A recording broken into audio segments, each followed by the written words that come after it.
Hello, and welcome to another episode of Marvel Madness with Maddie and Mac. I'm McCary, and my best friend Maddie has never watched any of the Marvel movies, and the only way I could convince her was by starting this podcast.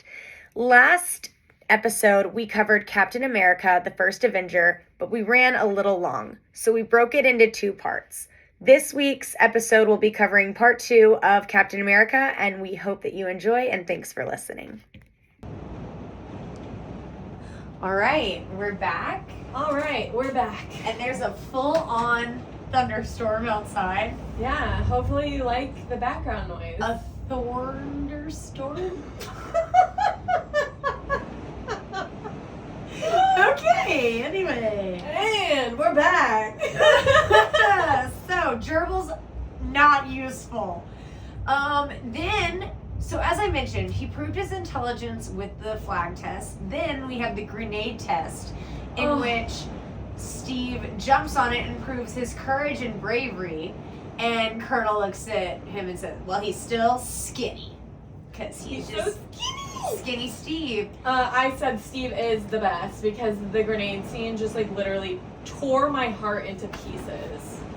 I know! He's amazing. And then, we cut to the night before the surgery. Steve has been chosen. He is going to be the next and first super soldier. Dr. Abraham Erskine tells the story about Hitler choosing him and his formula for the super soldier serum. Because Dr. Erskine, in the comics, that is his purpose, is he is the creator of the super soldier serum. Okay. Which is huge.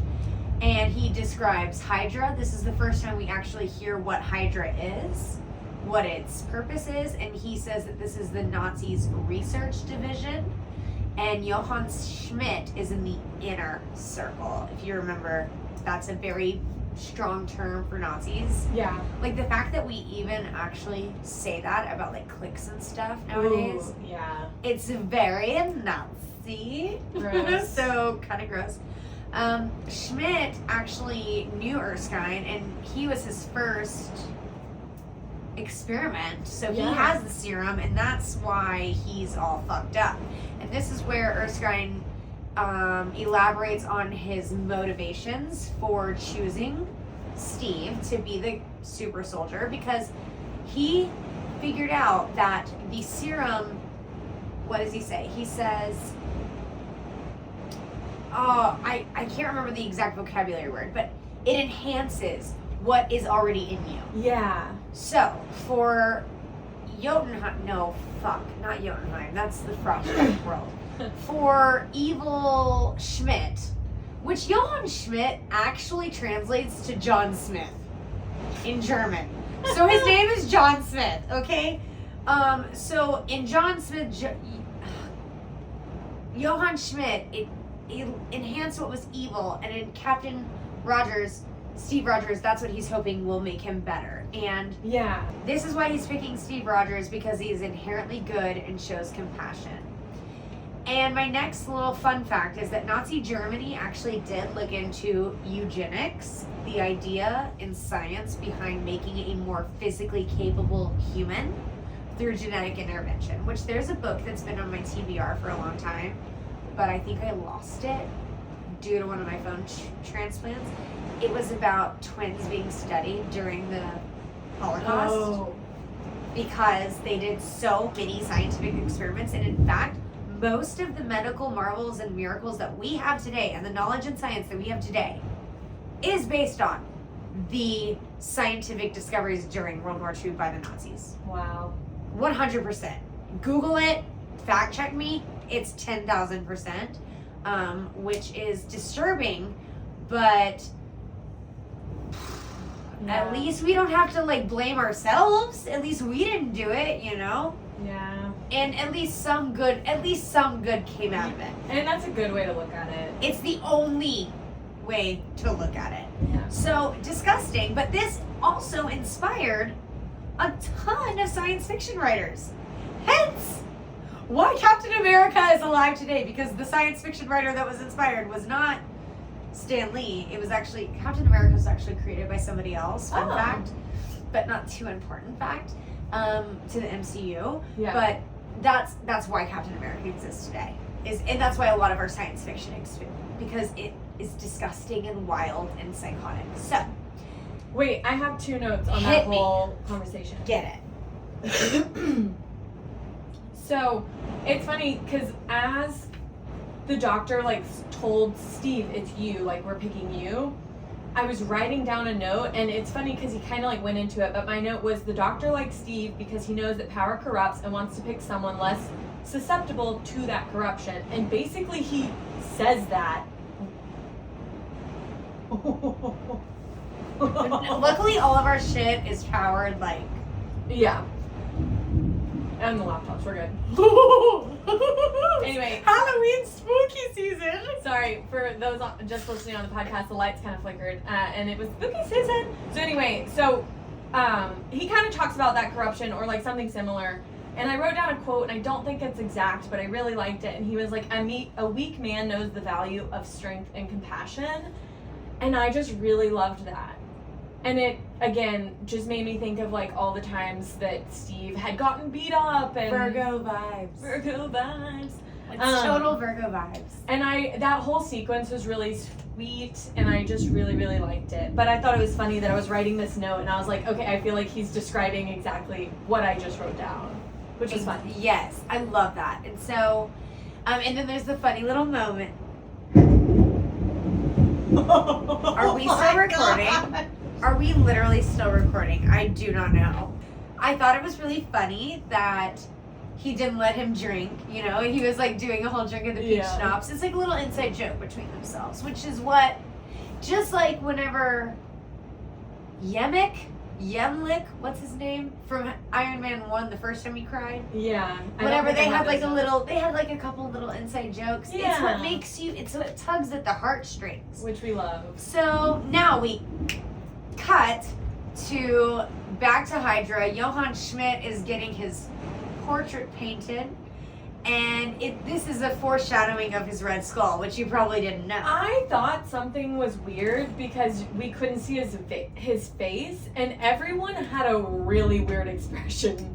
Yeah, the painter looks fucking terrified. He's like, and I was just like, I was like, oh, he's wearing a mask, like, for the portrait? Ooh, like interesting. Because I was like, what? Trying to be, like, creepy, weird, like. Yeah, something weird. So I knew he looked different, but I thought he had put something on. Didn't realize that it was going to be a take-off moment. That's I love that. And so the point of the scene is just to establish that they found Stanley Tucci's character, Erskine, and that they put a hit on him.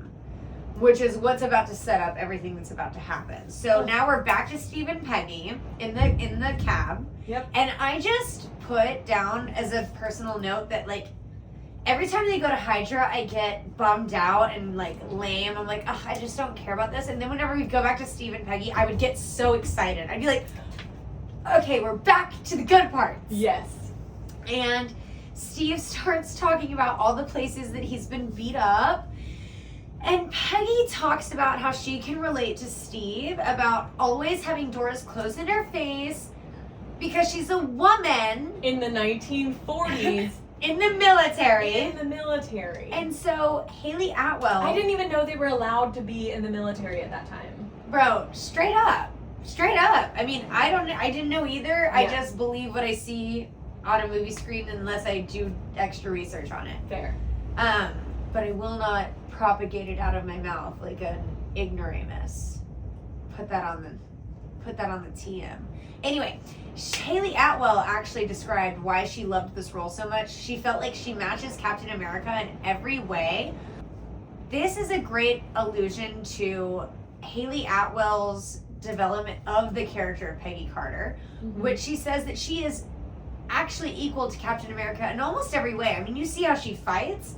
She can shoot a gun. She can do everything. She has the same fire and moral integrity and character that Cap has. Yeah. But she's a woman, so she can do it backwards and in heels. Nice. And that's what Haley Atwell is quoted as saying. I love that. A queen.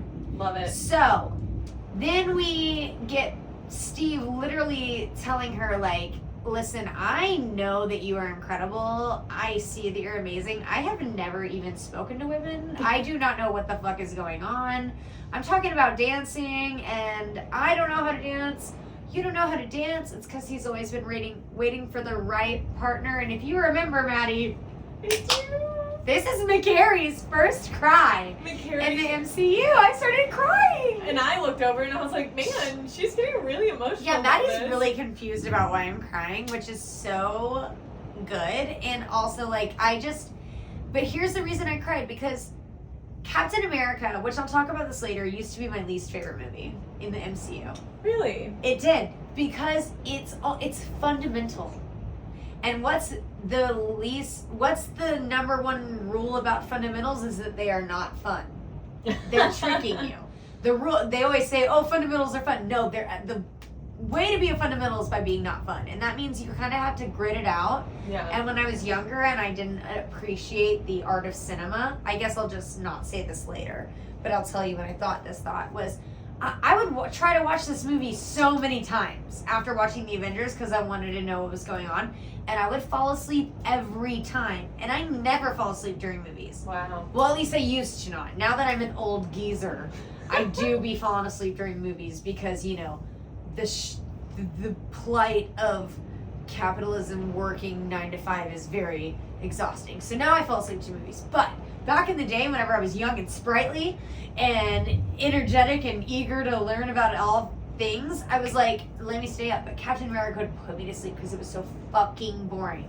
Kind of like Tony in the cave.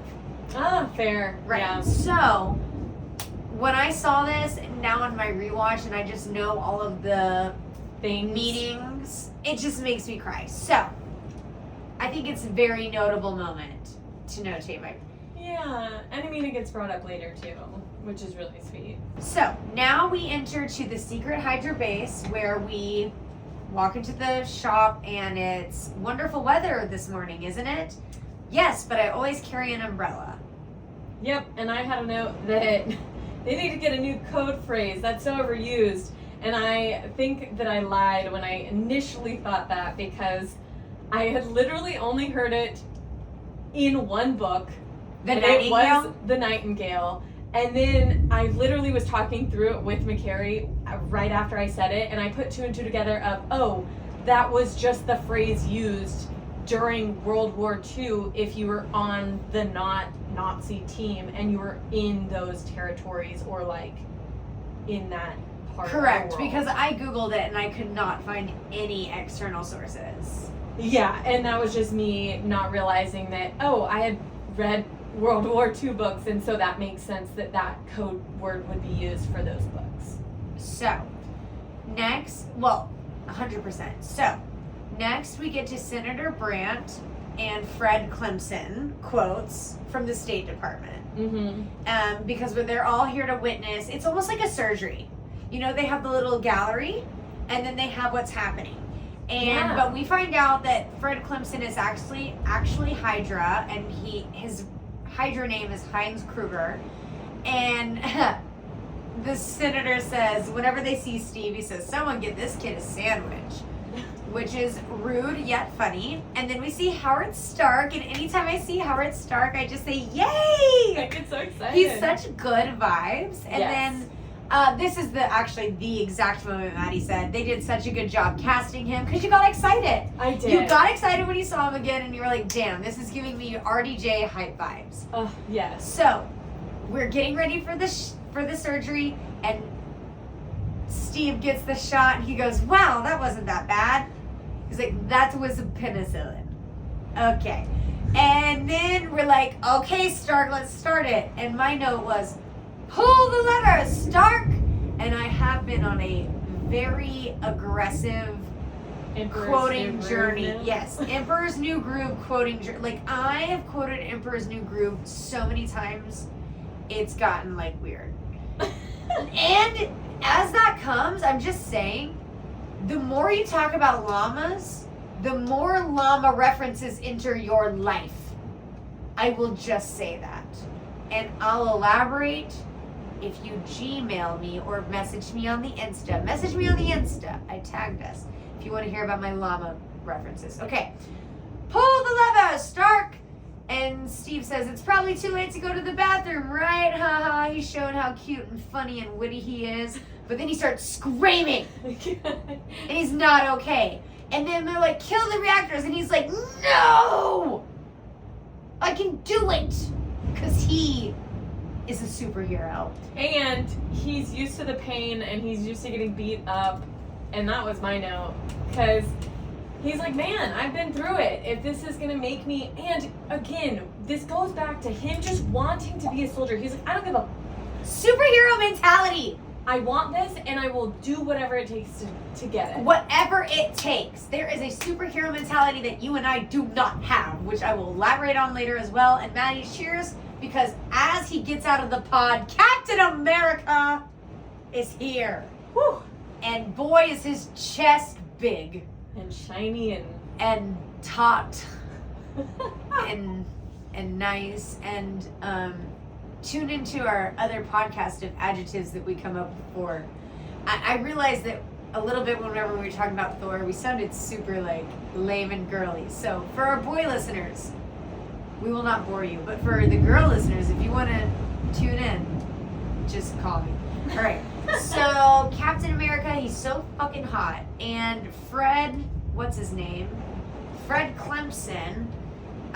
He leaves that little weird thing on the chair, which obviously if it gets a full solo pan shot, we know it's important. Yep. And we realize that this is a bomb. And what happens? Stanley Tucci goes bye-bye. I said, no, the doctor. Erskine dies. And then I said, so many people have died already. Yes. This is hardcore.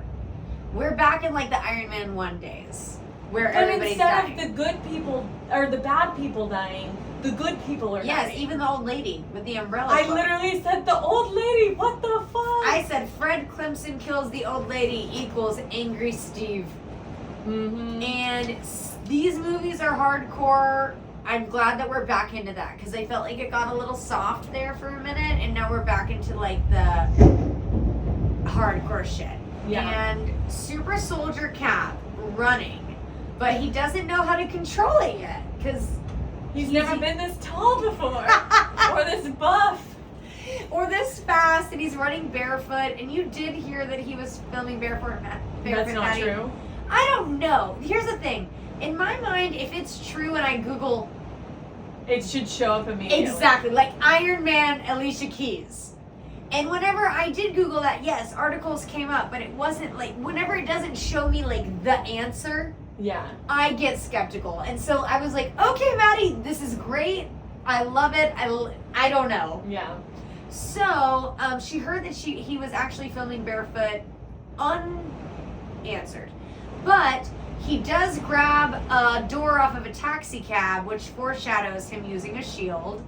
And then we just see how... Well, because he also used a shield when he was getting beat up by the movie theater guy. He used a trash can lid. Oh my god, I did not even write that down or notice that. Amazing. Yeah. Hey. And he just... I'm wearing a Captain America shield shirt, by the way. I forget to mention that on the podcast. I'm also wearing all the superheroes. Yeah, that's our thing. We like to... I was going to cosplay for every episode, but dear God. But no, Maybe if you Patreon me, but...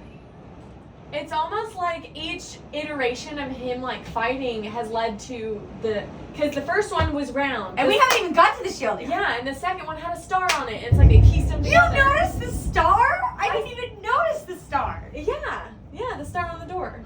Well, so we're elevating, we're escalating. And first of all, I don't even know when I mentioned this, but I would have given up as soon as Stanley Tucci died. I wouldn't have left. I would have cried there with him, and I would have said, goodbye, Hydra assassin.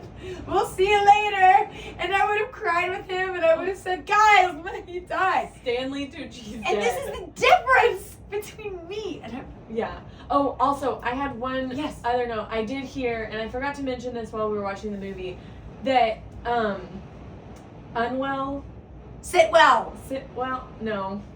What? Our girl Carter. Agent Peggy Carter? Yes. Haley Atwell. Atwell. So I heard that she did not mean to like touch his chest. That is true. And that she was just so distracted and overwhelmed by the glistening chest that she just reached out and touched it. And so I thought that was really funny, because honestly, I would probably do the same. That is true. I'm a pro-feminist podcaster over here, and I didn't want to mention that moment of weakness. Sorry. No, I love it. Yeah. I love it, but just to be honest, the reason I didn't mention it was because this movie did not talk about a lot of improv, as opposed to some of the others. Yeah. So, and I have a lot of content, but I'm glad that I'm so glad. Yeah. I love it. Cheers. To that. Cheers to that. So, He's learning his body. he's got the shield. Yep. We're foreshadowing. Then we go to the evilness. We get the again, the Nazis. Yeah. They're like, a kid? Absolutely. We'll grab the kid and use it as a hostage, throw it in the river. But of course, which is exactly what I thought, and maybe it's because I've seen it so many times, but the kid's like, definitely of age of knowing how to swim. He's like 7 years old. He's like, don't worry, I can swim. I mean, like, and I know you and I don't really understand ages of kids because we don't have kids. Yeah. But, like, I knew that kid, if he got thrown in the water, I was like, okay, who really cares? Like, grab something, bro. Yeah, and it was a weird scene. But no, it was funny because it's like, hey, I know how to swim, you know? Like, so then, once again, fucking Cap, which I didn't think I got to elaborate just too much, but I'm just saying, we talked about it in a previous podcast, we are not superheroes. No. I would not. This motherfucking Captain America, Steve Rogers, does not quit. He's like, oh, he gets into a secret submarine machine. I'm gonna dive in and follow him in there. I'm like, no, at that point, I give up. He got away. Yeah. Darn! Steve does not give up. And I said, damn, he's got a valet submarine. Like valet style submarine. Bro, straight up, like he just pushed an evil button. He had a walkie-talkie evil button. Yeah, Steve was like, nope, we're gonna swim after. And punch through like, this guy was like, escaped him, thank God. And little do you know. Like, because here's my thing, two sides. If I'm Captain America, I'm giving up. If I'm the evil guy, I'm like, definitely that guy's giving up. I'm good.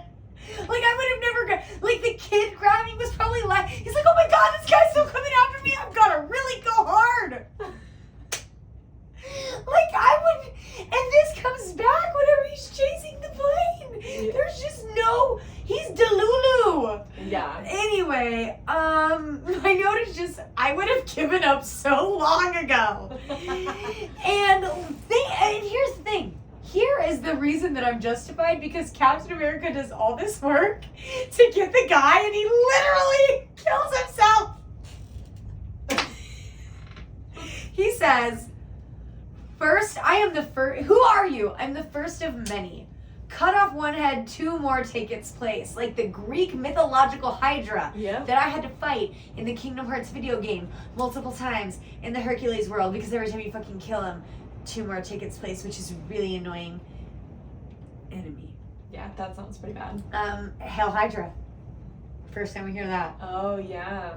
And he takes a cyanide tooth cap and kills himself. So I thought he broke a tooth when I first watched it, and I wanted to throw up. And then I realized when he was foaming at the mouth that he had taken like a capsule.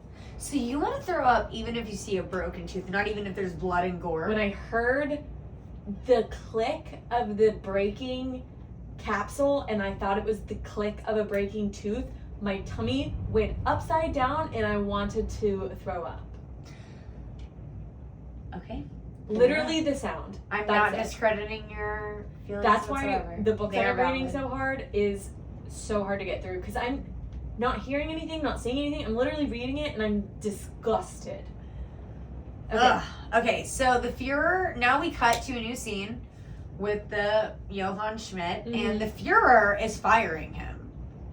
I don't know. Yeah. Yeah, and literally he goes, is it because I do not meet, oh my God, my German accent. Oh. He's like, do I not meet his Aryan views anymore? And he's like, no, motherfucker, it's because you're crazy. And then they go and they look and they see that not only is he very much advanced with his technology, but he's Yeah. planning to decimate not only every hostile capital, But Berlin. but Berlin, aka he's like, no, fuck Adolf, bro. I'm gonna beat his ass too. And he decimates all the men. Bro, I was shocked that thing legitimately makes people disappear. No trace. No ashes, nothing. Absolute demolished. It's the cosmic cube. It is wild. So now we flash back to Captain America getting his blood drawn with Peggy Carter, and they're like, we need to see your blood, because this is what Stanley, I'm so sorry, this is Stanley Tucci's soldier serum died with him. Yep. And this is why it didn't work with the Hulk. Because Yeah. it was all It was a convoluted. And Yeah. so they're taking Steve's genetic code to try to start over. The Colonel is such a fucking dick. Oh, He is honestly, I thought he was the villain at the beginning. And he's like, you are not enough to help us. And he wants to send him to New Mexico or something to send him off. But the senator is like, listen, baby, I got a different idea for you. And Cap starts becoming the spokesperson for war bonds to help make bullets. I said, poor Steve, that costume looks really silly. The little wings on the side of his little... That's literally his costume. I hate it. That's his costume. I don't like it at all. I know. It's actually horrible. His one thing about Captain America is he's very cheesy. And that's why we try really, really hard to make him not cheesy. I also had one comment about, like, Captain America wearing, like, his red, white, and blue thing. And I had just, like, finished watching the new Love is Blind season. I've seen the first season. Well, there's one guy, all he does is wear red, white, and blue, and it makes me laugh so hard. Every time, like, his only wardrobe All of his outfits are red, white, and blue. is probably just for the show. No, he's like a firefighter and is like obsessed with America.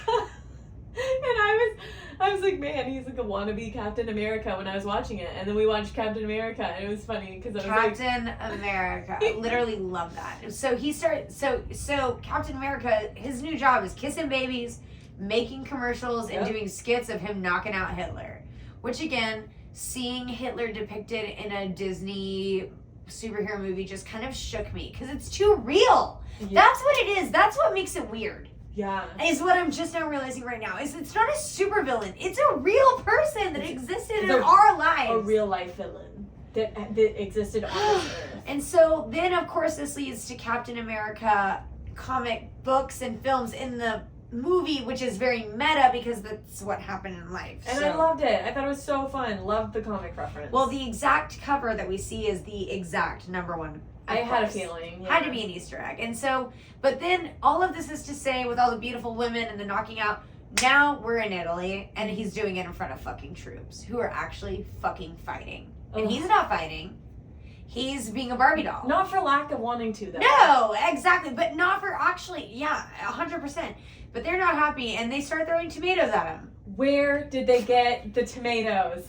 How do you just pull a tomato out of your fucking back pocket? You're in Italy. What, You're in Italy and you're in the grimy, like, I would think you would have potatoes. the food that they're eating is probably out of a fucking pack, but no, they pull out fucking ripe red tomatoes. You know, that's the beauty of cinematography, Oh. baby. I was just could not. I know, Maddie literally said, where did they get tomatoes? And it was hilarious. And then Steve is not happy with himself. He's pissed. And we cut to him in the backstage. And this is something I didn't know. You saw him sketching him as a dancing monkey. Yep. Guess what? This is a nod to, in the comics, he is an alter ego who's an artist. Oh. Because I was like, how does he draw so good? I was really impressed with My the monkey drawing. is 2 circles, 1 oval. I'll draw my monkey and I'll post it on the Instagram. Perfect. I literally will. It's a great that Jessica Chu taught me how to do in the fucking 4th grade. Anyway, never talked to her anymore. Peggy has an inspiration talk to him, which she literally came out of nowhere. I don't know if they've seen each other for a while because he was on tour. He hadn't, and I'm pretty sure No, he was just like, out of where nowhere, did you she's like, come? hello. Where did you come from? And I'm pretty sure she knew where he was going to be and went there to see him. Ooh, what a good. Ooh. love Because that. she talks to him about like getting involved other than Yes, no, she's She's probably the ulterior motives. And then we find out, no, in fact, I think she's the one who piques his interest about the 107th Infantry Regiment, Bucky's troop. Yeah. And this is where we flash now. He's like, what the fuck? Now I have something to care about. He goes to Colonel. He's like, do you know James Barnes? He's like, that sounds familiar. I'm pretty sure he's dead. And they are all captured. And I'm not going back for them because they're 30 miles behind enemy lines in Austria. And he's like, so you're not going to do anything? Nope. And you can't either, you little chorus girl. And I said, then use him, bitch. I was furious at this moment. When he calls him a chorus girl or just makes fun of him. Because he's just doing he's doing anything. He was going to send him to the other camp. Oh. So he's like, fuck you, if I can at least help my troops in some way. And now he's like, oh no, you decided, fuck him. I literally hated him in this moment so freaking much. Fuck you, Tommy Lee Jones. But goes to show something to his characterization of how unlikable he is. Yeah. Because he's an old war colonel, which is a very likable, Maybe. It's unlikable, no, because the military is definitely negatively depicted in the entire MCU, which we could write a goddamn essay about.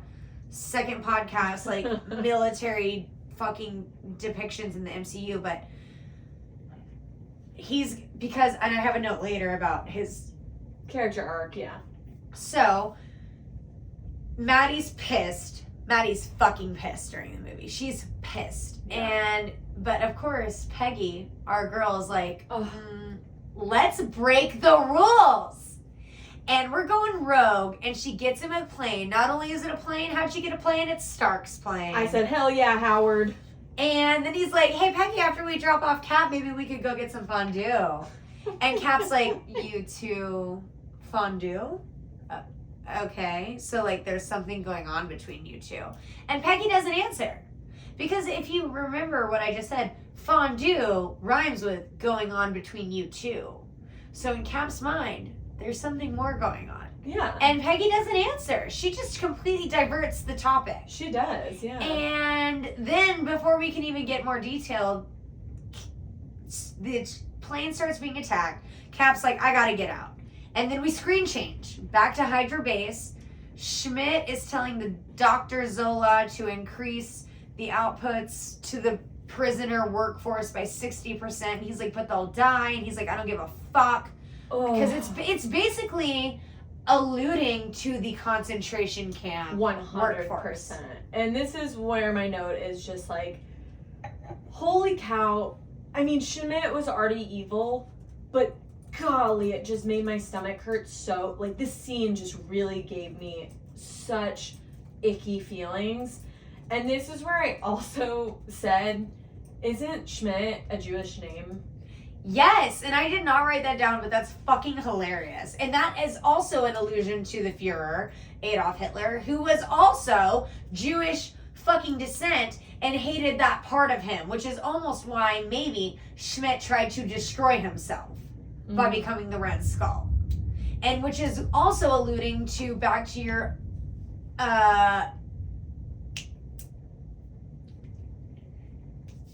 underlying homophobic reasonings. Oh, yeah. Like with Loki. It's genocide. I want to kill the thing that I'm a part of that I hate. And that's what these comics were. These comics were born and bred in times of political unrest. Yeah. And they were meant to be commentary on it. Yeah. In a way that is separate. So, human beings who look at this and read it and are like, oh my gosh, that's very clearly the bad guy, that's very clearly the good guy. But then they realize that they are embodying the ideals and archetypes of the bad guy. That causes, hopefully, which is what I consider the intent, to cause self-reflection on these bad guys. Yeah. These are great epiphanies. So, back at the Hydra base, Schmidt, who is a Jewish name, we're increasing the power, which is elusive to concentration camp workers. And then we finally get to actually see the 107th Oh, yeah. which they're called the 107th. I know that during the movie I was talking to you a lot about how I don't know what the hell they're called. The Infantry Regiment. From now on, we're going to call them the 107th. Okay. That's their name. Yeah. So, this is the first time we get to see them. And we get introduced to the big red mustache. And I I need him. you really quickly to Google the name Neil, Neal. And I don't know how to pronounce this last name, but I think it's McDonough. Yeah, it pops up. Okay, that's, look at him. No. No way! I'm sorry, I'm screaming. I'm gonna do it again. No way. Can you believe it? Absolutely not. Okay, listen to this. So in my notes, What? as I'm going through, I say, finally introducing the big red mustache. His name in the comics and in the movie is called Timothy Dum Dum Dugan. I am not kidding. Dum Dum, give me gum gum, right? Like, straight. And he is played by Neil McDonough. I don't know. McDonough? I just want to say McDonut, even though there's no T on the end. So now that I've said McDonough, that just sounds right as fuck. But McDonut is great. His name is Dum Dum. Tim Dum Dum Dugan. And I literally wrote, no wonder he looks so familiar. He actually has white hair in real life, no mustache, and is in a ton of stuff. Yes. He's in Yellowstone. Have you watched Yellowstone? I haven't. You and Michael have not watched Yellowstone? We don't have the thing that it's on. Okay. You have friends. And I feel like if you utilize your resources as much as Michael utilizes his fucking resources, he has friends who have Paramount. I know, but he feels like that feels like mooching, and so we don't typically do that. Like, we only share stuff with our family. Like, we only have Netflix. It's a trade game. It's a trade game. But because we share stuff with our family, we don't have anything to give because we're all in cahoots with the family. He's from Yellowstone, Desperate Housewives, The 100, which is another fantastic. You love that show. You know, I mentioned it on here. He's from the movie I Know Who Killed Me, which has Lindsay Lohan in it, and she's playing a twin where when she gets a limb cut off of her, the twin also gets the limb cut off of her, and one of her twins is being held captive by a serial killer, and she's trying to solve the killing. It's freaking amazing. It's one of my favorite movies. Ooh. And also he's in Minority Report with Tom Cruise, which is another great movie that I would love for you to watch. I hate Tom Cruise, but Minority Report is a very sci-fi mindfuck movie. You like those, right? Like, we're at the end of the movie, it's kind of like you figure out the big plot twist and you're like, yeah. And then he's also in Star Trek. That might be his most famous thing, but he's very noticeable. You know him. For sure. Okay. We see a car. Oh, no, a car. Not a car. Cap. Cap is approaching the Hydra base. And this is where I made that note that this movie was so boring to me as a kid and I always fell asleep. But this is a very impressive facility. Is this when he's sneaking onto the base? Yes. Just the fact that, like, everything's dull, gray, brown, and he's got a fucking America shield that is just strapped to his back, and, like, you can see him like a beacon. A beacon. And my note is, don't be suspicious, don't be suspicious, don't be suspicious. And I could not. That is so not inconspicuous, and it was just really funny. And yeah, so he starts breaking in. I mean, he slams this guy's head in a door, which was like, ow. And he sees a blue-powered thing, and he takes it, which was very subtle. And then he basically gets to the cells. And we see a very handsome black man. And as soon as I saw him, I said, oh my God, I know who that is. Well, basically all the people we're about to meet that are escaped from the prison and that he captures and that become a part of his gang. Yeah. It's basically all Captain America and the Howling Commandos. So in this movie, it's the 107th regime, but in the and some of them are in the comics, some of them aren't. Whatever, it doesn't matter. We're doing the movies.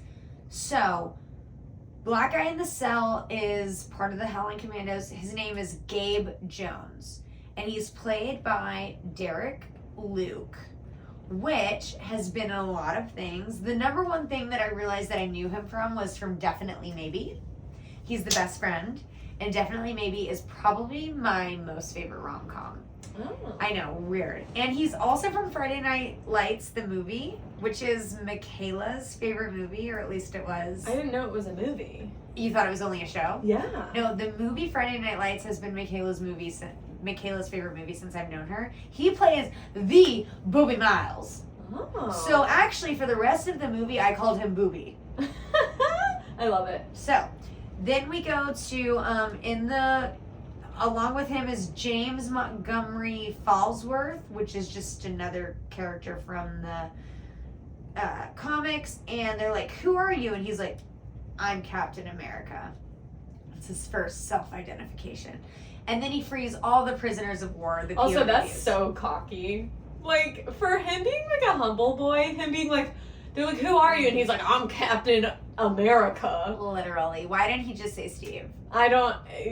Obviously, it's partly part of the comics thing, but Like, pause real quick. What would you say, like, right now, if I was like, if you were coming to save me from, like, I was held captive, and I'm like, who are you? Would you say I'm Maddie? I don't know. Because I'm like, who's Maddie? Yeah, I guess fair enough. It's like if I had to give you, like, the best synopsis of who I am and why I'm here and how I got in and that I'm not a traitor. Yeah. I don't know. Fair enough. So then we see, whenever they free all the people, remember Tim Dum Dum goes, oh, are we freeing everybody? When in like direct contact to the Asian man whose character name is Jim Morsha, and he's like, bitch, I'm from Fresno. And his name is Kenneth Choi, the actor, and he's also in a ton of stuff. He's in House, Suicide Squad, The Wolf of Wall Street, which is probably his most notable. But for me, I just recently watched Halloween Town, because pretty much every September I watch Halloween Town. I love that. Okay, have you I seen... was just thinking about Halloween Town literally like Have yesterday. you seen it recently? I haven't watched it in a long time. Okay, you should watch it. Whenever Marnie, the main character, is buying her first broom, and she's at that broom shop, and there's that weird guy who's like a skeleton with like his face. That's him. Oh. He's in Halloween. Like one of his his earliest creditings is in Halloween Town as the skeleton dude. That's So funny. I'll send you a pic. I'll put it in. I'll put it on the Insta.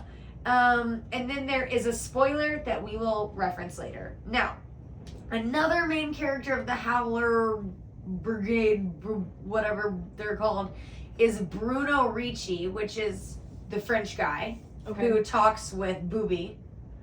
Whose name is Gabe. So they're the two who speak French. And he's the one who shoots that Tesseract weapon and disintegrates. Oh, Because remember, they get out and they start just... And they're just fucking killing I mean, people. how cool is that? Like, I get to free a big prisoners and I don't have to worry about if they can defend themselves. Because they're all fucking soldiers. Yeah. Which is like, if we were in the Holocaust and we were, it would not, I would have to protect them all if I was Captain America. I don't even think they could run out because, so it's like, they're lucky that they weren't even like decimated enough and they could still fight back. Exactly. And so then there's just the little tiny scene, which I love, where Dum Dum Dugan and Booby get into the tank and he knows what, and this is where, I'll bring this up later, but like, so the tanks are written in German. But the planes later on, anyway. Yeah. So, and Jones, the Booby Miles, says, like, he's like, oh, I studied German and French in college. Mm-hmm. And then Schmidt sees Captain so Red Skull sees Cap over the security cameras and is like, bro, we're fucked. Let's self-destruct. But before that, Cap finds Bucky and he goes, oh my God, I thought you were dead. And Bucky's like, oh my God, I thought you were smaller. And then they escape together because this is Cap's main priority, and then this is whenever Red Skull and Captain finally meet face to face. And this is where Red Skull finally divulges his backstory of him being kind of the first guinea pig, or I guess we should call him the first gerbil, of the super soldier serum, and he became the Red Skull, and it's whenever he removes his face. Yep. Which earlier we had seen his face start getting really weird red marks on the side. It looked like it was scratches or bleeding from his ears. Yeah. But he's like, listen, bitch, I know I'm not as strong as you, basically, so bye-bye. And he escapes to the roof and gets into the rocket. And I didn't mention earlier, but that little guy, that little Dr. Zola guy, remember whenever, like, he said that he needed to bump up the outwork to 60%, and Zola was like, but sir, we're already doing 100%, you know? Yeah. It made him so, like, relatable and nice. It It made you feel bad for him. Yeah. And you shouldn't, because he's a horrible guy. Yeah. He is not a redeemable character. He does not redeem himself by the end of this movie. Mm-mm. He is a bad guy. He's just weak. Yeah. And just, like, in that, but Ugh. he uses it for evil. And you see that as soon as they capture him later on. So, Yeah. but this is a callback to, he's like, well, where do I sit? You know, you feel bad for him. You're like, oh my God, is the little Dobby gonna get left? But no. So, and you remember that rocket that Schmidt escaped from Yeah. with the blades? Yeah. That is based on a real Nazi design called the Tribal Fugelager. Yeah, we don't speak German. I tried to Google the translation, and there was 0 Google results. Yeah. And No one does. So anyway, but it was actually based on a real Nazi design. That's that was really never, cool. Yeah, and so little Zola escapes in the Hydra car. Then we see Bucky and Cap starting to, like, maybe escape during that creepy skywalk, you know, little beam. And then it kind of blurs out, and then we see Colonel, and he's like, well, I guess Captain is declared dead. And he tries to punish Peggy because she's the one who facilitated the entire thing, and she's like, but I had faith. And then, as per typical Marvel superhero, great moment, they all come back and they're alive. Yeah, and I said, Captain A is back with his boys. Captain A, whenever you said that, I literally thought Captain Ahab from, like, Moby Dick. I don't know, just because, like, I don't call him Captain A, his name is Cap. Well, that was just my note. I know, I love it. But yeah, I was excited that he was like rolling with his boys, and they were all like walking into camp. And yeah, no, this is whenever he establishes the boys, because, well, and this is also, before we get to that, he's awarded the Medal of Valor, but he's not there to accept it. And then we see the, wait. What was that? Did you hear that? Is it the thunder? No, I think it's the Stanley surprise! At 1 hour, 12 minutes, and 17 seconds, we see Stanley, who has 0 contribution to Captain America's origin. Yeah. But he says, whenever the, like, stand-in comes to take the award, he goes, I thought he'd be taller. That was so good. I thought it was the person to, like, tell him that he wasn't coming, and he just... I don't know, but it was really good. So cute. He's just freaking adorable. And it's such a good, it takes you kind of out and puts you back in. Yeah. It's like a rejuvenation. So, yeah. As you were mentioning about his boys, they're giving, after he did this, now they're like, you're not a chorus girl. You are actually legit. And we're going to give you a whole team to wipe all of Hydra's bases off of the map. And he's like, okay, but actually I'm going to recruit my own team, and it's basically going to be the 107th regime that I just saved. So, fun fact, we see Booby Miles and the French guy, a.k.a. Gabe Jones and Bruno. They speak in French. You remember that scene? Yeah. I have the translation. Oh. He says, Gabe Jones says, he goes, well, do you want to fight? And the French guy says, I will fight until the last of those bastards are dead, chained, or cry like a little baby. And then Gabe says, I hope it is all 3. And the French guy says, me too. And then the booby guy goes, well, we're in. I love that. And then he goes to Bucky, and Bucky's like, I won't follow Captain America, but I'll follow Steve Rogers. Oh. And then Bros for life. Bros before, and then enter the nuclear explosion hoe in stunning red. Oh, which is showstopper. Peggy, which let me just tell you, I didn't write this down because I didn't know I was going to say it, but that dress that she's wearing, the red dress, was created and meant for the movie Inglourious Bastards about Nazis, but never used. So they gave it to the That's really cool. Yeah. And she addresses Cap. All she's there to do is tell him that Howard Stark needs him.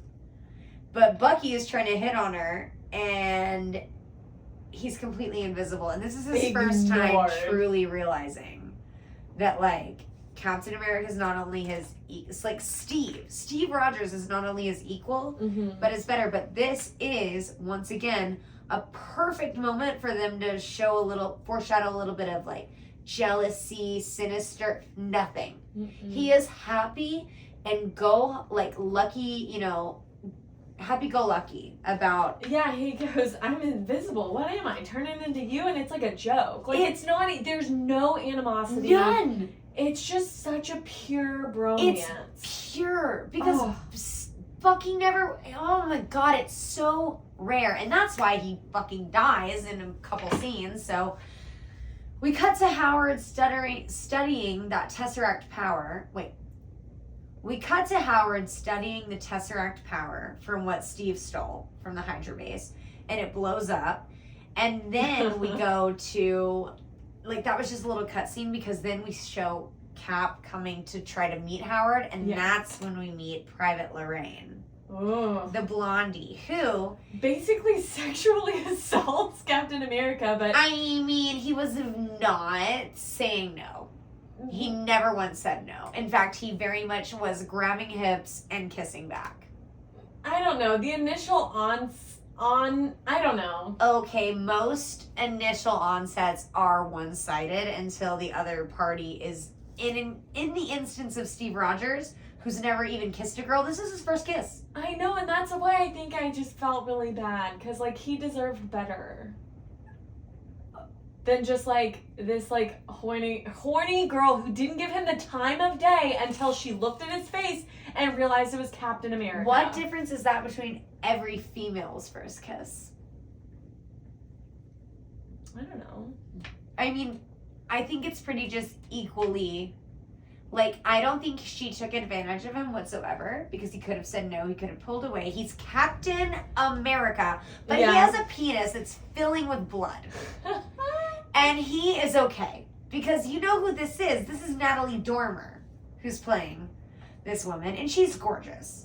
She is from Game of Thrones and from Hunger Games. She is from Hunger Games. You knew that? I noticed. As soon as you said that, I put two and two together, but I didn't notice it because I was like, she's the one with the shaved head. And I was like, she looks so familiar, and I couldn't place it, but that makes sense. And listen, she just only kissed him as a thanks for women across all of America. She was doing a civic duty, and like I said, it was a kiss. She did not.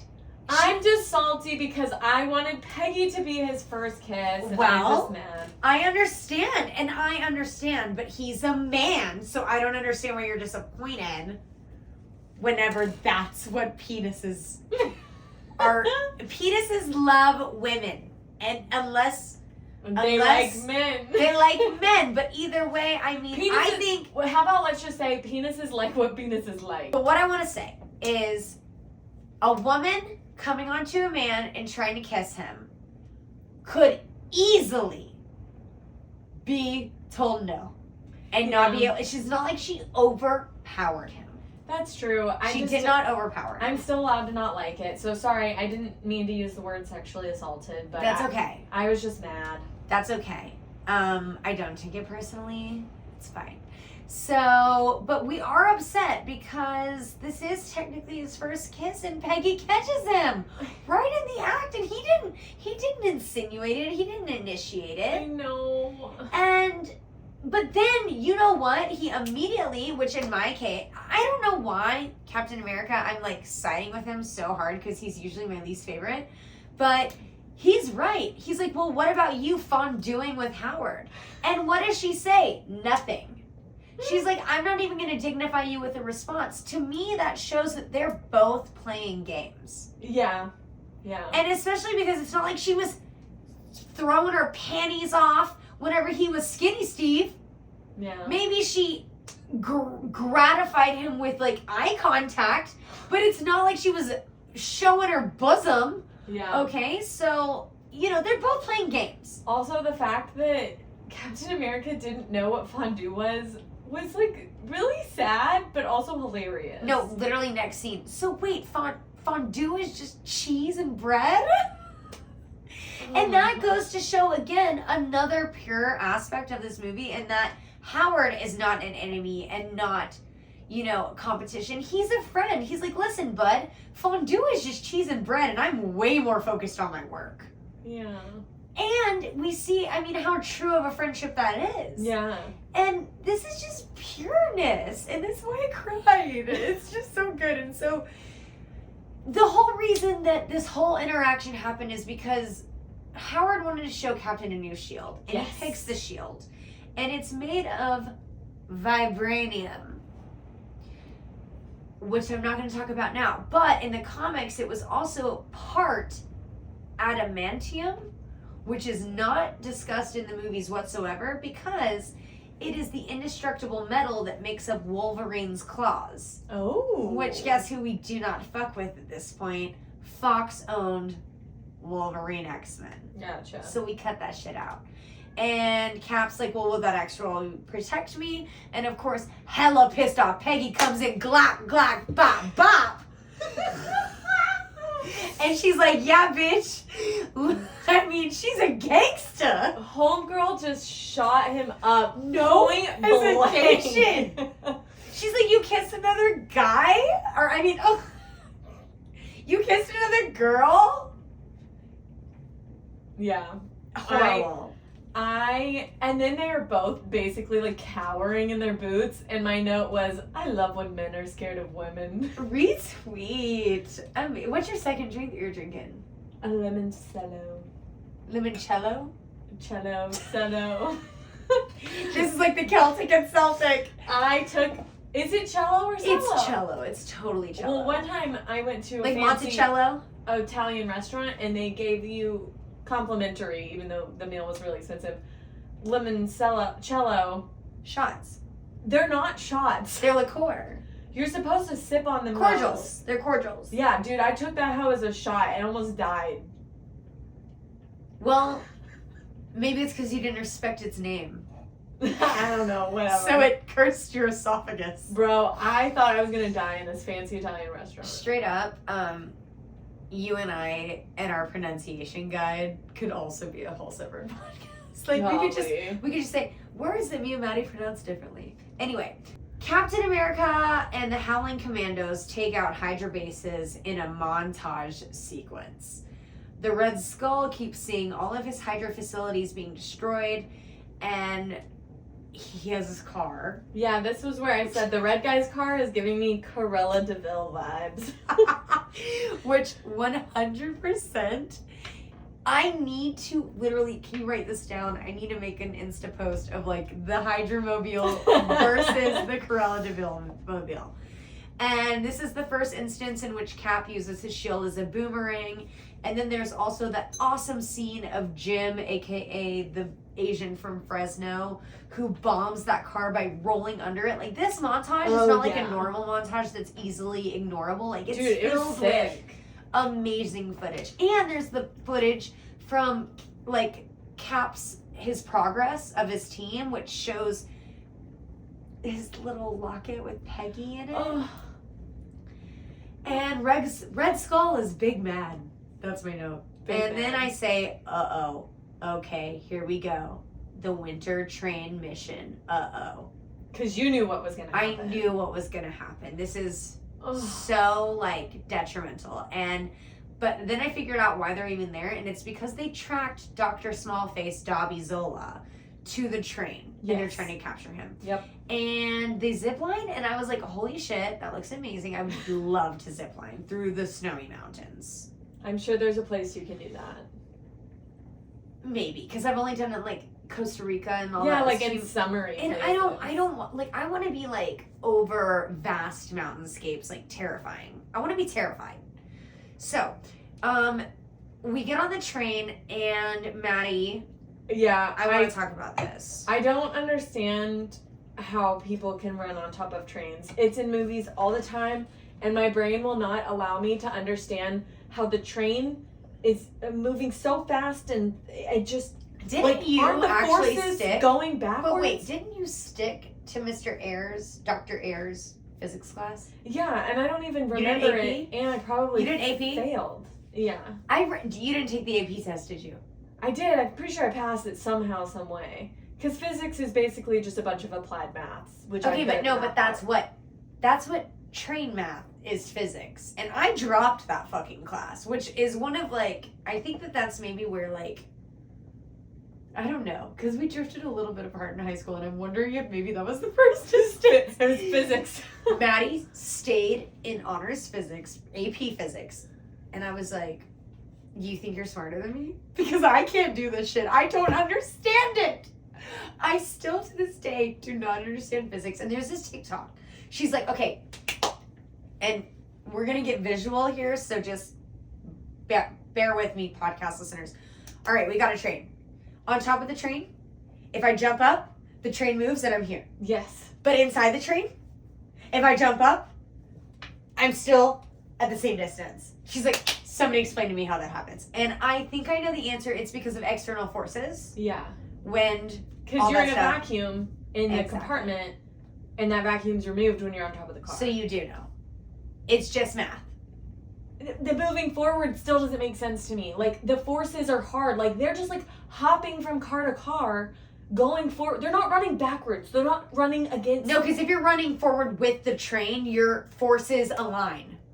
Your No. forces combine. They do not. Okay, well, Because I don't know like physics. you just said, if you jump up, the train moves this way. That's because I'm not moving forward anymore. But if I'm running forward, at the same time the train is moving forward, then the forces combine, and we combine. Yes. I don't think that's right. But we're going to skip over this part. I don't want to Hey. talk about it anymore. We know, I know you know. I know that you know somebody who's smart at physics. I know you know. I'll ask my friend Josh if he knows anyone. Josh Ramos? Yeah, he's the only like person who would have been in maybe. Oh no, yeah, I can ask Sean. We can ask Mike Schubert. He was an engineer. Engineers are not the same as physics people, but some engineers. So Sean's an Astrophysicist? not physicist, but like he did airplane physics, which I think would be a good person. to Call talk him to. up. All right. Train physics. Train fight scene. And all I have for my notes for that is train fight scene and then Bucky go bye-bye. Which that's my note for any time somebody dies. Loki go bye-bye. Stanley Tucci go bye-bye. Bucky go bye-bye. I'm sorry if that's like so cringe. It cringes myself. It makes me cringe. But when I'm watching the movie, that's what I say. I just said that Bucky ! My heart is broken. Oh, that's Steve Rogers' best friend. And they just. And Like- it happened so quick. I'm not gonna lie. My note, and I even mentioned this to you, Yeah. was I remember Bucky's death being way more dramatic, but maybe I just made that up in my head because it just like consistently gets brought up. Because Steve is really not okay with it. Yeah, his best friend died. He loved him so much. That was the person he loved most in this world. Do you understand? Like, I do. ugh, I do. I think I do understand that. I know you understand. And- But the good news is that we do catch Zola, and that is very good news because the mission was not for naught. and this is the first person that we've caught that doesn't kill himself. And Mhm. you have a note. Oh yeah, I said, what's with the milk and steak? No, not yet. You said maybe you didn't write it down because you said it out loud. She goes, "Uh-oh, they have small face." oh. Because it was like more of your just like out loud commentary about how small and centered his face was. And it just cracked me Every the time fuck it up. like popped up as big on the screen, it took me. Oh, just wait. Just fucking wait. So they gave him a great meal, which like you said. Again, but the milk. Milk. Like, Well, funny thing, I think the milk is purposeful because it's dairy. And Zola doesn't eat meat.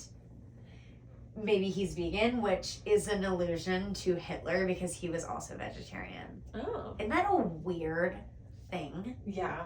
Like, you're telling me the most murderous human being in our existence didn't eat meat? Yeah, that's... Okay. That's really Anyway, weird. but that's also maybe because he believed in a superior race, and maybe meat does bad things to our health sometimes. I don't know. I'm not a vegan, and I'm not a vegetarian, but Zola did not kill himself, which means that he wants to live. And Schmidt wants to kill everyone and everything, which is the ultimate knowledge gain from that meeting. Yep. So now we see Cap in the bar, and he's so sad, and he's trying to drink away his sorrows, but he can't get drunk because his cells are so regenerative, and his metabolism acts so fast that his cells ultra heal, and he can't drink enough to get drunk fast enough. Like, literally, it would take him, I mean, I don't even, a full bottle of Rumple, and maybe he'd be drunk for 5 minutes. Yeah, right. And but here's an amazing thing, is that Peggy tells Cap to allow Bucky the dignity of his decision. Because did he decide to be there? Yes. Did he decide to follow Steve Rogers? Yes. So was it your fault that he died? No. I loved that so much. I thought it was so beautifully said. Oh, I want to get it. That's the quote. I'm going to get it tatted. Allow the dignity of his choice. That doesn't sound good. I would say Maybe the dignity of decision. Yeah, something like that. The dignity of decision. And I put as a note, stop blaming yourself. It was his choice. And I want to tell this to every main character in every book I've ever read. Honestly. Because if I could just eliminate the chapters of guilt, get the fuck over. I want to read. That's also because you don't have never killed anybody. Well, I don't think you feel guilt as much as maybe some other people do. Not like, shots fired. Not like in a sociopathic way, but like you live your life in a very like, I know what I'm doing, and like I make the decisions. The things that I do don't lead to like regret or like second guessing, and so it's not like that you're not. I'm not saying that you're like a psychopath. All I'm saying is that you don't necessarily make decisions that would lead you into a guilt. 100%. If some, like, that is 100%, because if me and Bucky were on that train, and I tried to save him and he went away, like, you would be sad, but you would not feel guilty. But then again, I literally, truly appreciate your perspective, and I do not resent it in by any means, but I think it's also hand in hand with, I have not experienced true loss. My only loss that I have experienced are fourth dimension comrades, like, and acquaintances, or very elderly family members, or maybe a distant relative. Nothing that has ever stabbed my soul. And I am very scared for when that happens, because I do not know if I'll be emotionally able to handle it. Yeah, and maybe then I'll be able to write a book about grief. Grief is hard, and you'll experience grief, but guilt would be hard because you would have to be in a weird circumstance to feel guilt over somebody's death.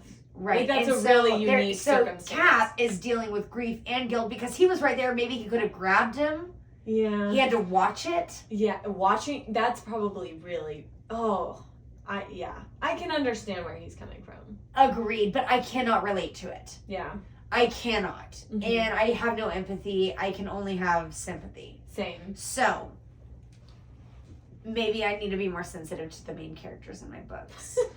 But now we are gonna just funnel and fuel, and we're very much almost done. We are going to funnel and fuel that rage and guilt and grief into disintegrating the Red Skull. And they're like, but what do we do? Well, we're going to go straight to them. Knock on their front fucking door, and baby. What are we going to do? We're going to ride the motorcycles and... At dawn we ride! At dawn we ride! Maddie, hilarious. She said that during the movie, which made me cackle. LOL. Also, we missed just a really quick cutscene to, like, the place of the evil people, and they're all, like, wearing masks. Mm-hmm.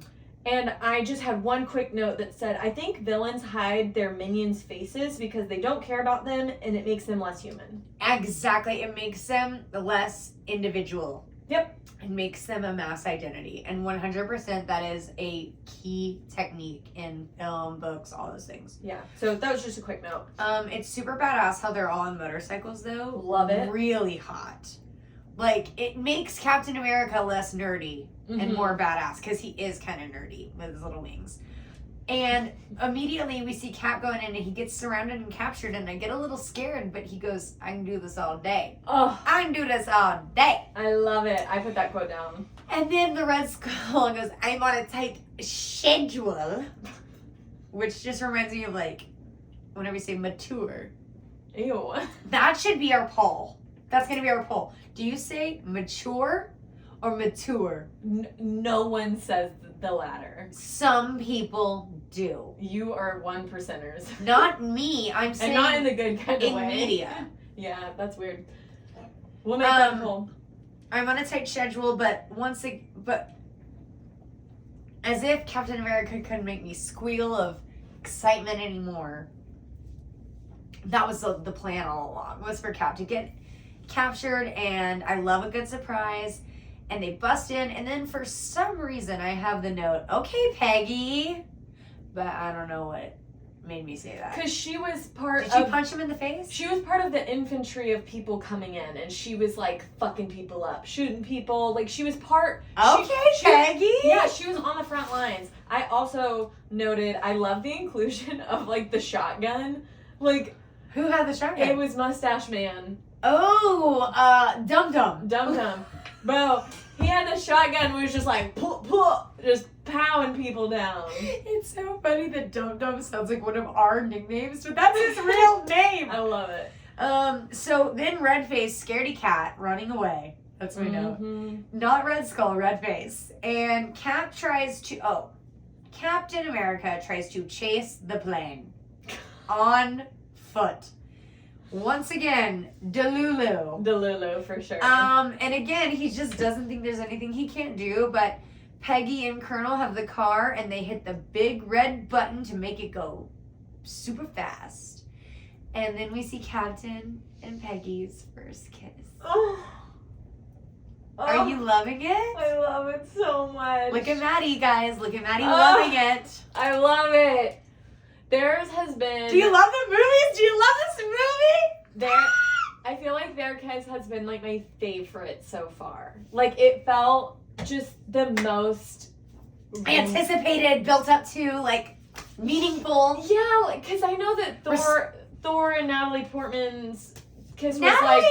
Natalie is a passionate. himbo and Thor is a himbo. Yeah, it didn't feel as like this was the most excited I felt for sure.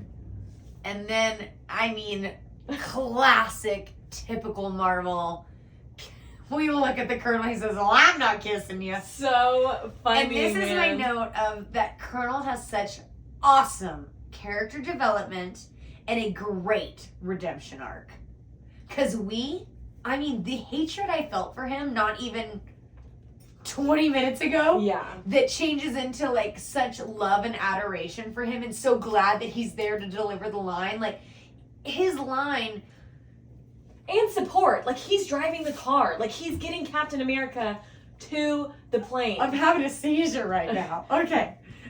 So, of course, he gets on the plane, and so much happens.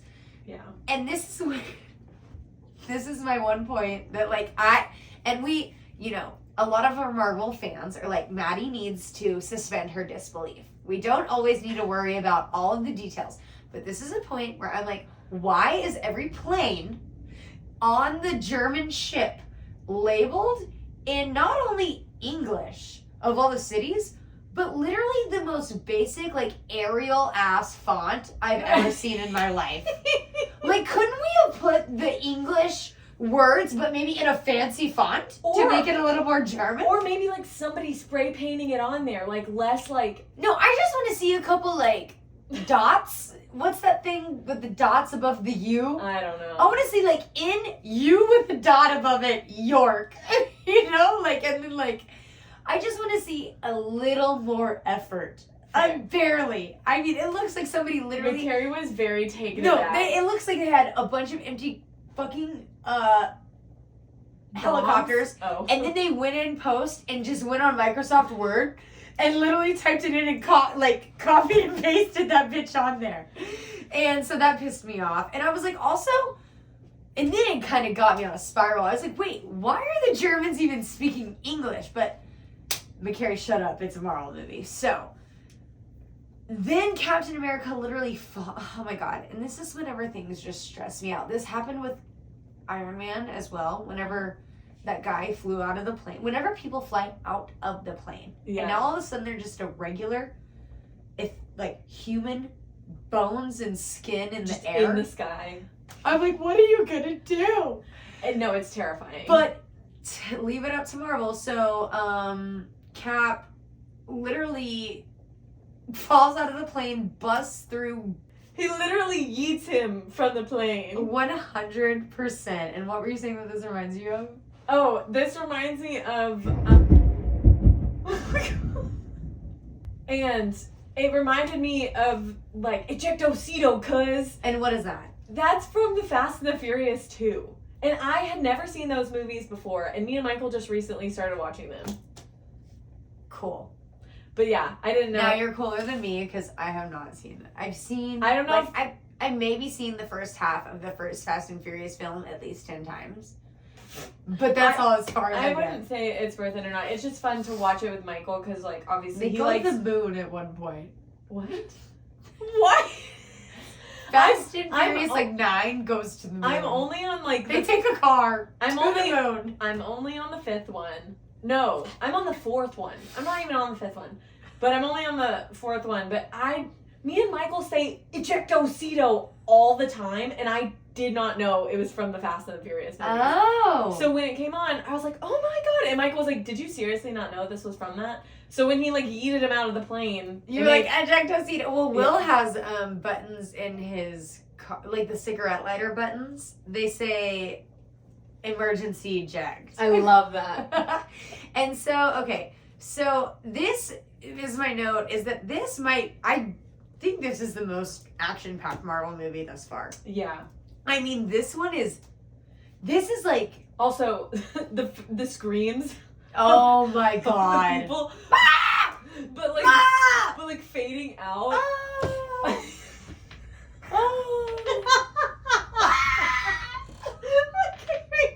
Oh. Anyway. Yeah, no.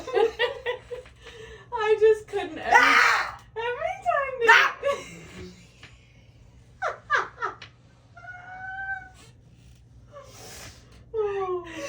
So, yes, most action-packed, though, for real. Because every single other one, this is, I feel like, to me, this is the level that I'm expecting. So, me watching the first, 4 movies and seeing basically nothing happen. Action. Nothing. I'm like, what the fuck happens in Thor? He goes and tries to get the hammer? And beats... that's just not... this one is chocked full. And Maddie, he gets into the plane. Go ahead, hit me, because I got a comment. Where did he learn how to fly a plane? Okay. I love this so much because I think I told you a little bit about... so, for my listeners, and I will credit this, I just Google Marvel film guides. And it basically gives me, an annotated version of the movies. And... the man who, or it could be a woman, I don't know. I don't know who creates this website, but they're biased and they have definitely an artistic voice. And while I'm watching it, or while I'm reading it, the person says, apparently, Super Soldier Serum includes aircraft piloting lessons. I love that so much because there we go, an explanation. It's a stupid one, and that's really good writing, perfect. No, this guy, whoever this person is, they have a lot of beef with certain parts, and it is so funny because they try to be independent, but they're not. And then once again, Schmidt actually voicing probably both of our thoughts. You just don't give up, do you? Nope. And Maddie, it pans out to his spacecraft that Cap overcomes, and it's like, oh, where the fuck is this going? He was so high in the sky. I was like, where's he going? To space? And we care about Peter Pan. Dude, every time Maddie says something in my notes, the ending phrase is LOL. Because I literally cackle on every comment, and after listening to Thor's episode, I've tried to stop laughing out loud as much because it's so embarrassing, but Maddie's very funny. I try my best, but also, literally, where the fuck was he going? He was so high in the sky. It's like his trajectory was pointed 90 degrees, and she's like, where are you going, space? Which is just funny because, as we probably know, the Marvel Universe does go into space eventually. Come on, ladies, everyone go to the fucking moon. So, okay, and then this is the part where the Red Devil grabs the Tesseract with his bare hands, and basically he opened up the multiverse with an explosion and died. Yep. And that was my note. He opened up once again, we're opening up the multiverse. I mean, how many times? And we haven't even opened up the multiverse yet. And so, the Tesseract falls through all the layers, which stresses me out. There's also a Rick and Morty episode exactly on that same concept where it goes all the way down to the center of the earth and like the president has to get involved. Very stressful for me. Yeah. Okay? And this was stressful especially because in my mind, I thought that the Tesseract froze with Captain America.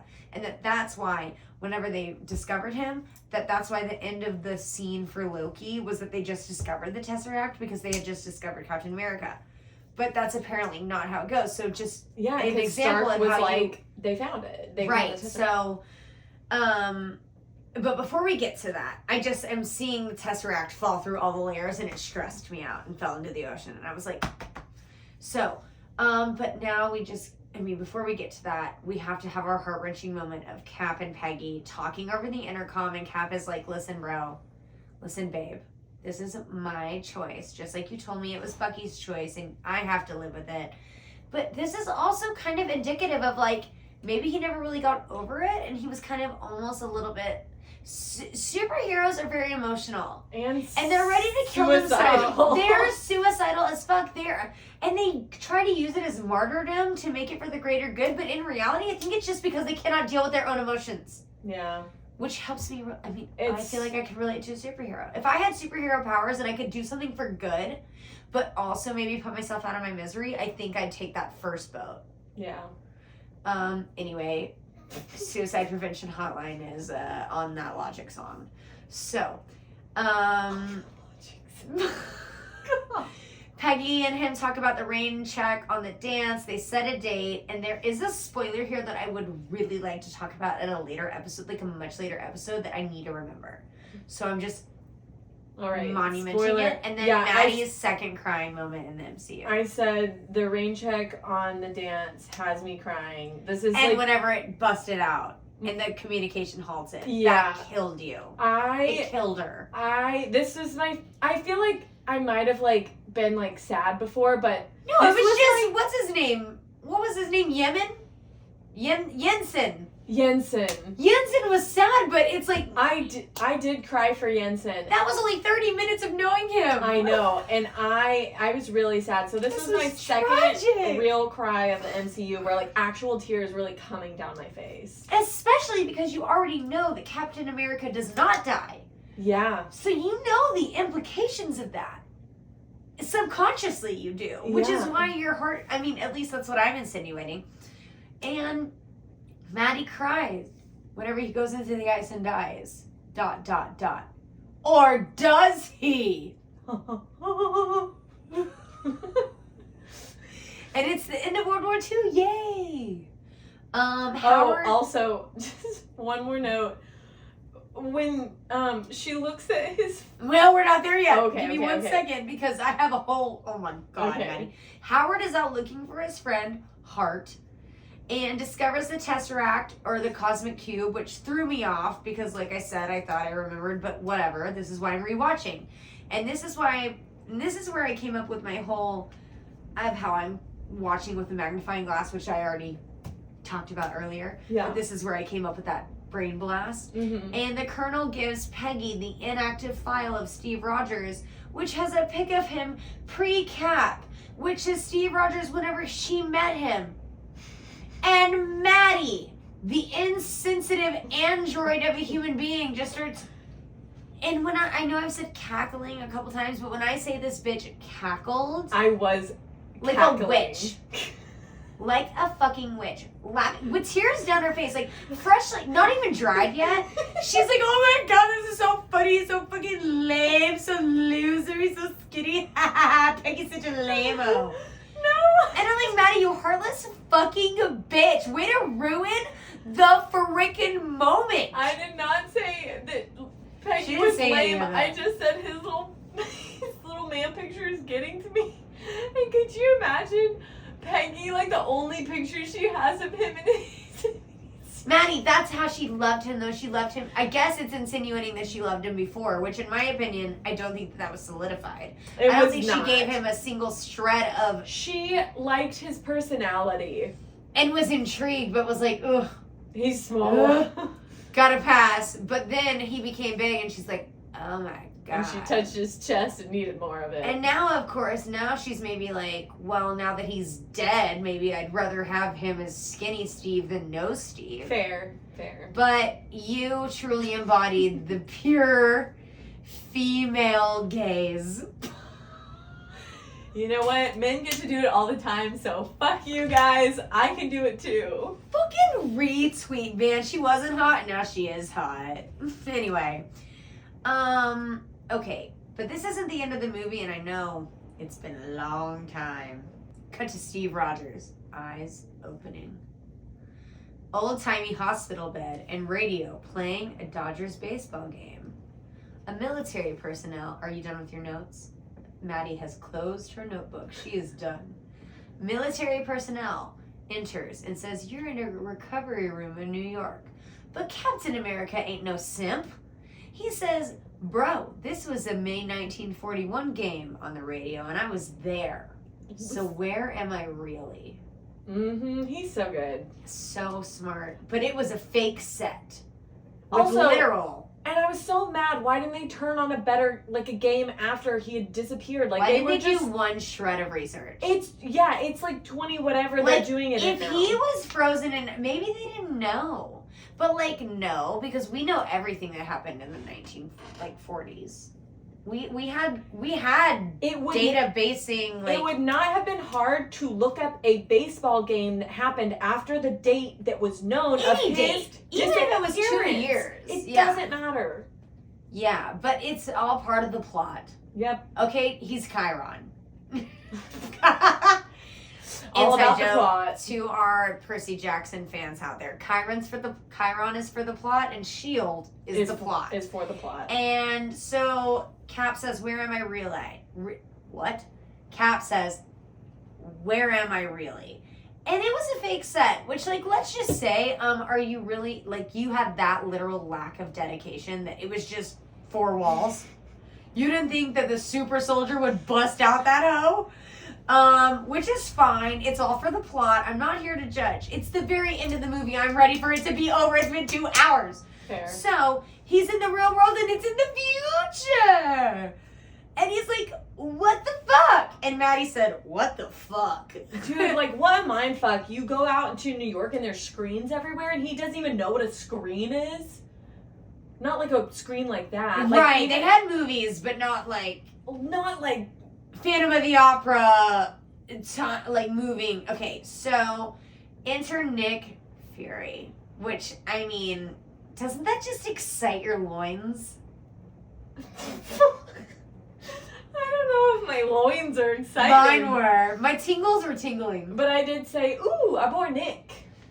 I mean, it's just like something bigger is happening. Something bigger than all of us. I think I'll be more excited, like, once I see the Avengers movie. Do you know what I mean? Like, Yes. at this point, it's like, Nick's exciting, but, like, I I'm haven't... like, what's he doing there? Yeah, like, I haven't seen how he gets to put it all together. So, like, I'm a fraction of the excitement that you're at right now. Yeah.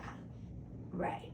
100%. So, and here's the thing. He goes, he's been asleep for 70 years. And he goes, well, I had a date. Oh. All right. Now we're going to wrap this shit up because we gotta go. But it's been so fun. I mean, are you okay? Yeah, and there was no deleted scene at this movie. There was a little bit, just one secret scene, which, okay. It no, wasn't a secret No, I scene. didn't know, though. I think it is 2 separate scenes. There's one that's the Avengers promo, but the one secret scene where Cap is just punching the bag, Okay. and then Nick Fury shows up and he says, do you have a mission? Apparently, that's the secret scene, and then the rest is the some assembly required. That felt so mid 2010s. I guess early 2010s. But no, because it's it's like the cutting, Avengers the assemble. Oh, the yes. scene putting together was just like oof. It seems like something I could have made on YouTube It felt very for like my 12th grade English class. I was about to say like high school project. not 10th grade English, 12th grade English. Like once the tech was a little bit updated. Yeah. So my last thing before we cut off, okay, guys, and wake up. We have our superfan shout out. Wait, is that our thing? Is it? I don't know. I got excited. Superfan shout out. I like the 3. Whatever. It's Michaela Sargent, aka Michaela Loney. That's how I know her. M Squad. She is the 3rd member of the original M Squad, which is just a this squad. is the original A squad 2. for non-superheroes. Michaela would be the only one who probably could be a superhero. I don't know. She's risk I averse disagree. too. I think I would be We're very all- much a superhero. We've already decided that that's a no. So we're all non-superheroes. Oh, you're right. I'd be more of a witch. Yeah. Which we'll get into. Witch. Anyway, Michaela, we love you so much. Michaela has been a dedicated fan since episode 0, has listened, laughed, commented, texted, been a fan, and she is a fucking homie, and I love her, and she is a baby, and she's married, and did I mention that I love her? I know. I love you too, Michaela. It honestly warms my heart every time she sends us a message about the podcast. I get literal butterflies. I'm like, not kidding. I'm not kidding, Michaela. Tell us your favorite episode and come visit us. Okay, you live a drive away. I'll pay for your fucking gas. I don't care. Come visit us and let's do it. M Squad Pod. I just now realized that the ring light hasn't been on. But well, oh well. It's still recording. So anyway, guys, Michaela's the best. Follow our Instagram. It's a thunderstorm and we're tired as fuck. So see you next time for the fucking Avengers. bye-bye. Bye-bye.